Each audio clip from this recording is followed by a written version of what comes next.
Ang pagsangyaw sa santos nga ebanghelyo sumala ni San Juan. Himayaw ikaw, O Ginoo.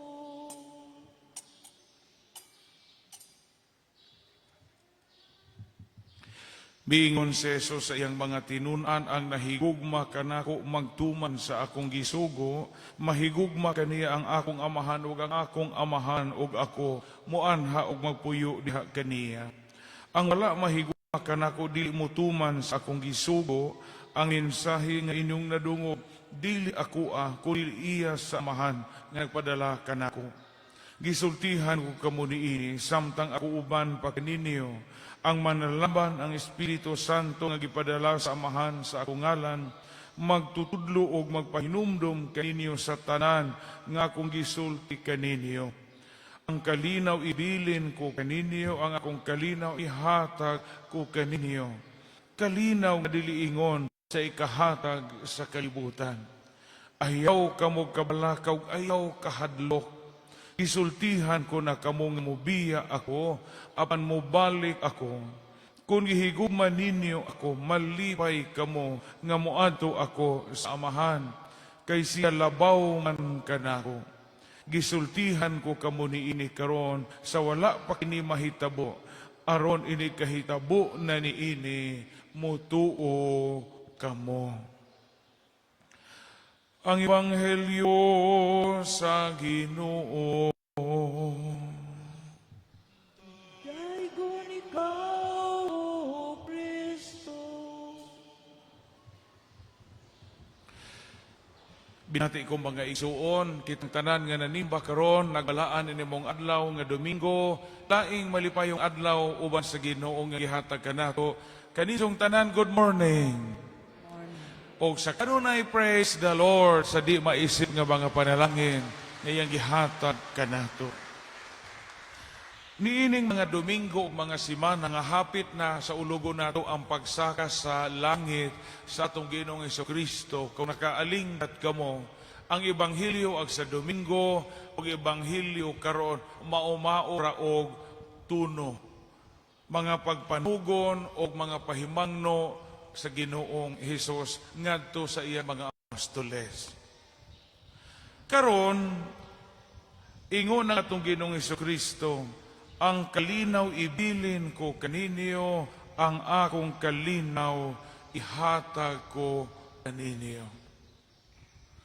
Diyamoy laing gibilin ang atong Ginoong Jesucristo ngadto sa apostoles, yang mga tinunan, kundili gift of peace. Pamoy yun atong Ginoong Jesucristo kay musaka naman ko sa langit, akong ibilin, akong sinina ni wala. Sa tanang butang nga mahimo nga ikanugon sa Ginoo sa iyang mga apostoles, ang iyang gibilin ang gasa sa kalinaw. Pero mangutana ta, kay baw naman tag-unsa ng kalinaw, unsa mo'y atong buhaton mga igsuon, aron makabaton kita sa kalinaw gagingon sa atong Ginoong Jesucristo nga isang ibilin nga rikan nato. Tulo kabutan mga igsuon ang bililhong buhaton sa tao. Kung gusto kita nga makaangkon og kalinaw, kanang kalinaw nga gihatag sa Ginoo nato. Primero,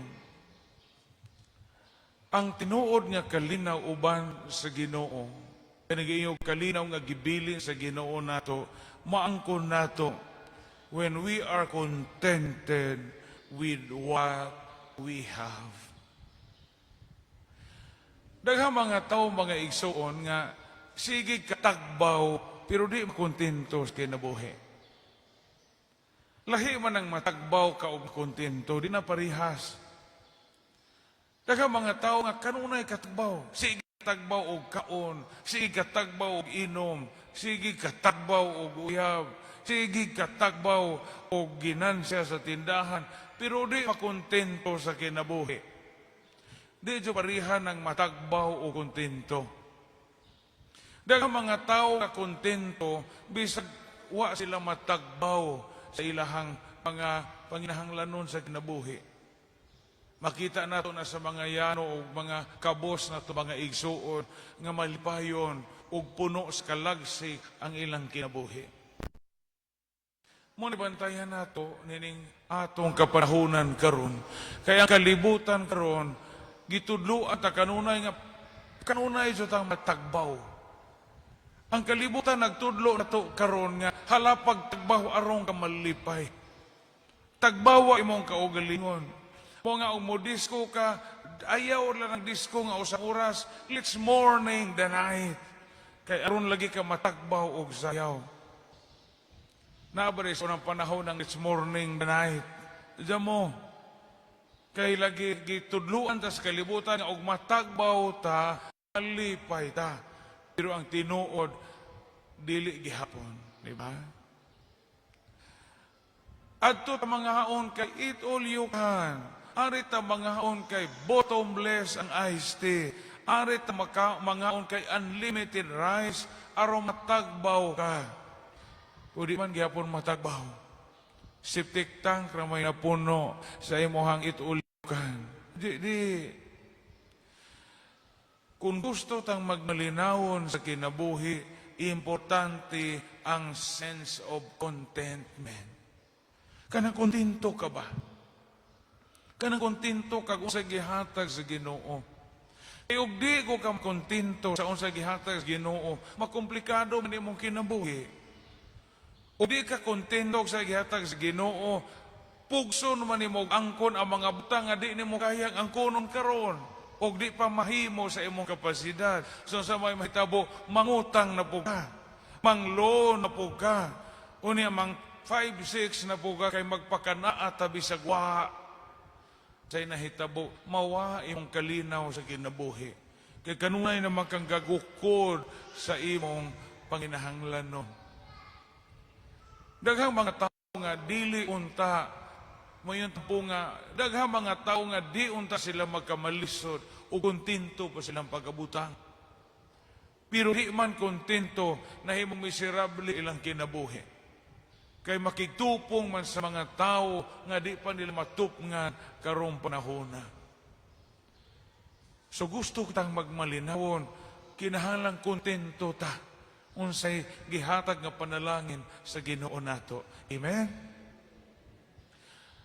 Ako bitaw, daghang ngayon nahuog kapanitan karon nang hipos naman ko sa akong mga butang, nagibutang na sa sala, kay ang pari nga mo sunod naho, manghatod naman po siya butang din uma.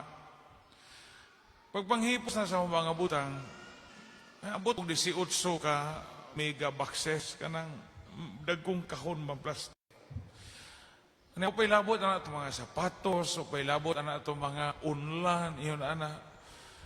Yun na ako bag, sakto pa ditong giingon sa Ginoo sa Ebanghelyo nga mula ka mo asa mo dagdaghang ilisan, asa mo dag puntil, ayaw mo pagdaghang sudanan si limos kay hago dyan ni manghipos. Pero sa 18 na ho ka mga dagkong megaboxes, siyam po ana libro, gamay naman kong sinina, kaya naman ko kayo himalitog mahalong butang. Ang aho dyan ana libro. Di man po na nahudaon sa amo ng mga librong dagko kay himuon naman po ng tagtaran o kusahos sa manghod kay ikado kay ilaba ito si kadog sa encyclopedia kay ilaba dito si kadog sa Bible dictionary ug ibutang ng sa amo igo ra po na tagtarag kusahos.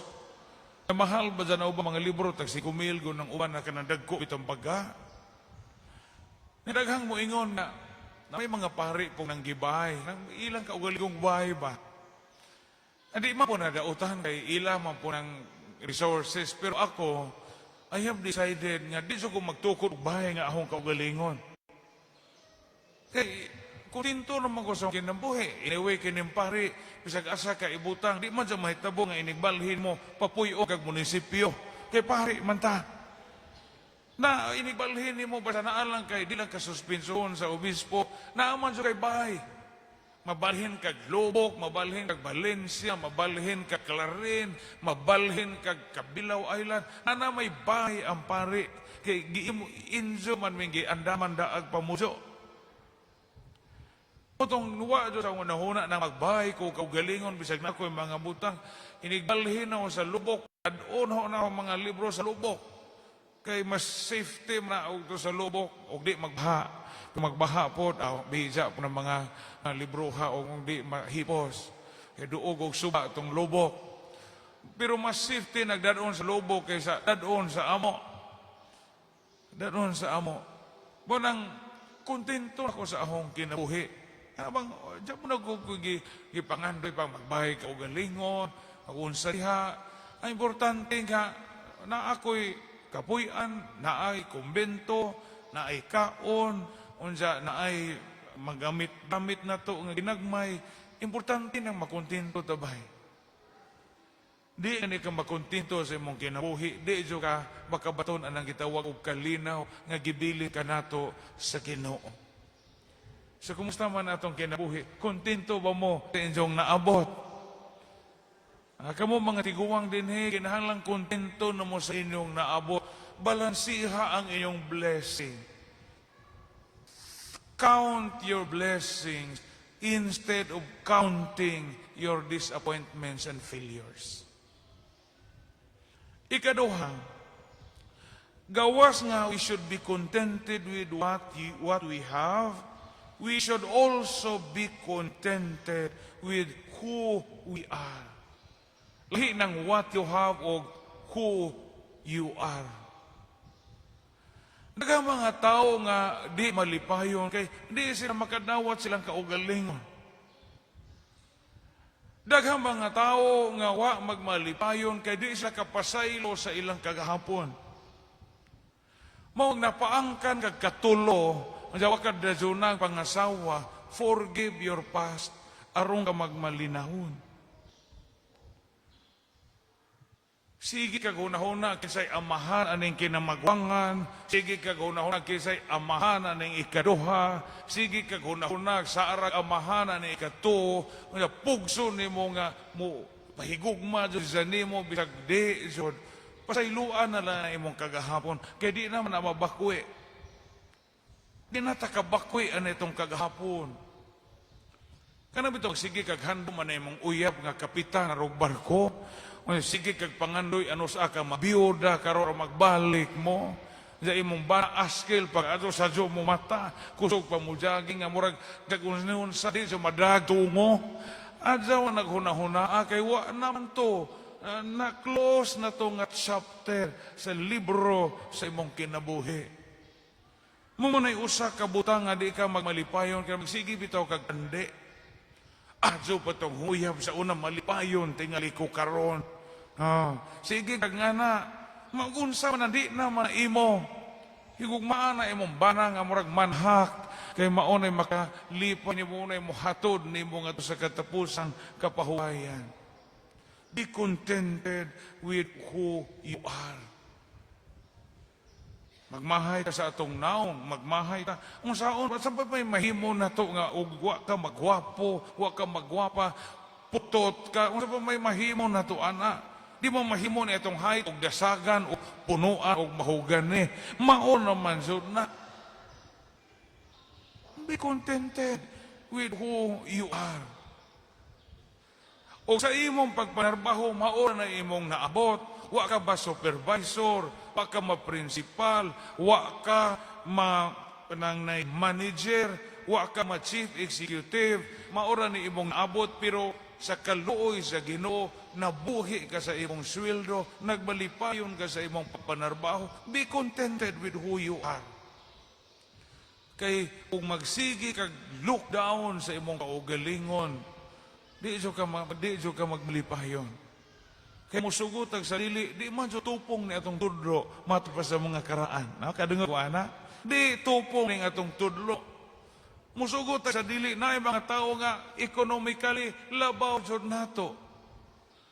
Na mga tao nga naghinubra ilang kwarta, na apoy wahi ikapite. Mao man jud atong kinabuhi. Na mga tao nga puno kan diis ilang aping, topi mga tao nga wag gibunawan og pawa ag ilang ilong. Diyan mo na tayo mahimo, ana. Be contented with who you are. Be contented. Yung ani ning atong kinabuhi bay.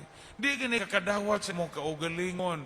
Unsa o kinsa ka, di ka kadawat sa imong kagahapon, di ka kadawat sa mga ngiob nga panghitabo sa imong kinabuhi, di ka kadawat nganong wa ka kapasar og board exam, nganong wa ka kapasar sa imuha pagbar, di ka kadawat, di ka kapasaylo ana, di jo ka magmalipayon o di ka magmalinawon. Mo may peace. Ikatulo o katapusan, gawas nga we should be contented with what we have, simplicity of life, contentment. Gawas nga we should be contented with who you are, who we are. Ikatulo, we can only have peace when we stay connected to the source of all peace, and no other than Jesus Himself. Daghang mga pilosopo nga moingon, sa manggoy makuha na sig simba padre, makadato ba na. Daghang makadungog tag mga tawo nga na no kan mga irehes. Daghang tag makuha ba, kana sige tag simba. Ang ato lang makuha o nagsisimba, di man in terms of kwarta. Kada magkaligon sa tong kinabuhi, nga wa day tapasabdi sa Ginoo. Kabantay mo, kung sige kag simba, ug di magaling kada Domingo simba kay daghan taga-kaunan por lo menos ug wa jud ka mutalikod og Ginoo ug natay pas-anuno sa kinabuhi mag-angaanan ang imong kaugalingon. Ngano man kay bao man ka nga kining imong pag-antos karon, kay bao ka nga apil ni sa Ginoo nga nag-antos para nato. Parihagod kanang mga tao nga suffer, kami nga suffer og chronic diseases, diabetes, high blood, una ka ng mga diferensya sa kasing-kasing. Di naman maazo ni atong diabetes, di naman maazo ni atong high blood, makontrol na lang na nato. Pinaagi sa atong pagbaton og healthy lifestyle og pagbaton og disiplinas kaugalingon. Pero og magmahay ka nganong ikaw, ako pa'y na diabetic, magmahay ta nganong ako pa'y na diferensya sa kasing-kasing, kung saan man, kisa may mablame na itong nganong na diabetic ko, diyan mo man, tunguhon kita na itong mga uyong yati, mga tungnan, pas ko inyong kaliwat ng mga diabetic, di na mahimo. Ang ato nga, we have to stay connected to the Lord always. Stay connected to the Lord always. Og daghan tag karug utang niya, daghan tag apsunon, daghan tag bayronon, ingna Ginoo, Lord, utangan ko karon. Kabangi kog bahasa na nihong utang. Hingaan niyo pag-ampo. Kay migo gud sa Ginoo. Lord, ang bana di na mo angay na ho. Ang bana di na mo gakos na ho. Lord, pagaksa ragod ang bana na ho. Mao na tinuod nga prayer. Express to God unsay gusto nimo nga i-express sa imong kaugalingon. Ug hintuo ka nga suod mo sa Ginoo, di ba og ang tawo nga suod nimo makabli makasbisan sa mga sikreto sa imong kinabuhi. Di ba og best friend nimo sa mga batanon gitawag man BFF. Ug BFF nimo si Lord. Then you can open everything to the Lord. After all, unsa pa maitago sa Ginoo nato, kay bawo naman siya sa kahidman sa tong kasing-kasing. And there, we can have peace. Mo ngayon ang Ginoo, ang kalipay ibilin ko kaninyo, ang akong kalinaw ihatag ko kaninyo. Naaraban sa misa unsa ihumag our Father. My peace I give you, I leave you my peace. Sugdan nato nga magmalinawon ta sa atong kinabuhi. Kinahanglang kontento ta sa unsay naa nato. Kinahanglang kontento ta og unsa kita diha sa atong pagkatao og ayaw putla ang imong koneksyon sa Dios. Og dihang dapita makabati ta nga ang gasa sa kalinaw magasugod diha sa atong kasing-kasing.